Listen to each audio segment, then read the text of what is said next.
며칠 새 이라크에서 입국한 근로자 가운데 확진자가 이어지고 있죠. 이라크 내 하루 확진자는 2,000명을 넘고 있다는데 정부가 전세기를 띄워 현지에 있는 우리 근로자들을 국내로 이송하기로 했습니다. 중앙재난안전대책본부 연결합니다. 이승훈 기자, 다음 주쯤 현지로 전세기 보낼 거란 소식이 전해졌는데 이라크에 현재 우리 근로자가 몇 명 정도나 남아있나요? 네, 이라크 현지에는 우리 근로자가 현재 800명 정도 있는 걸로 파악이 되고 있습니다. 현재 우리 정부가 항공편 투입 시기와 방식 등에 대해 이라크 당국과 협의를 하고 있는 중입니다. 체류하는 근로자 가운데 희망자를 조사하고 있는데 200여 명 정도인 것으로 파악돼 모두 들어올 수 있게 준비하고 있다고 밝혔습니다. 이전에도 중국 우한과 이탈리아 교민을 국내로 특별 이송한 적이 있었죠. 이번에도 정부 항공편으로 이라크에 남은 우리 근로자들을 이송할 계획입니다.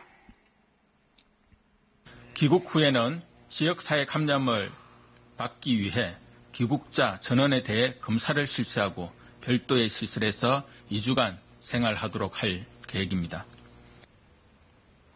한편 사회적 거리두기 단계에 대한 지역별 기준이 마련됐다던데 구체적으로 어떻게 됩니까?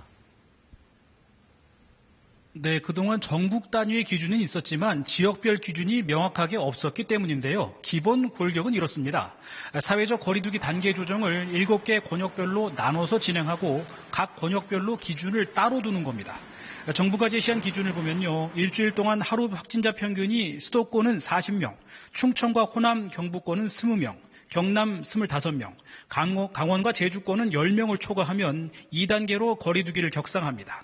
또 전파 위험도를 평가할 수 있는 감염 재생산 지수의 기준도 따로 마련해서 단계 조정에 참고할 수 있도록 했습니다.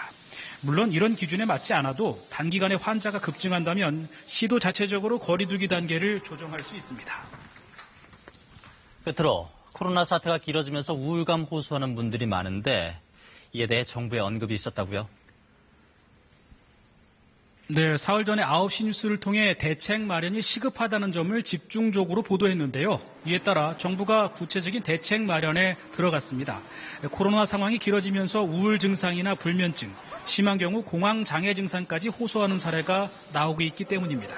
코로나19 발생 이후 국민 절반 가까이가 불안감이나 우울감을 느꼈다는 설문조사가 있었고요. 특히 대구 시민들을 대상으로 한 조사에서는 비슷한 증상을 경험한 시민이 응답자의 75%에 이르렀습니다. 오늘 정세균 총리는 이 코로나 블루로 국민의 우려가 높아지고 있다면서 바이러스 방역뿐 아니라 심리 방역도 세심하게 챙기겠다고 말했습니다. 지금까지 중앙재난안전대책본부에서 KBS 뉴스 이승훈입니다.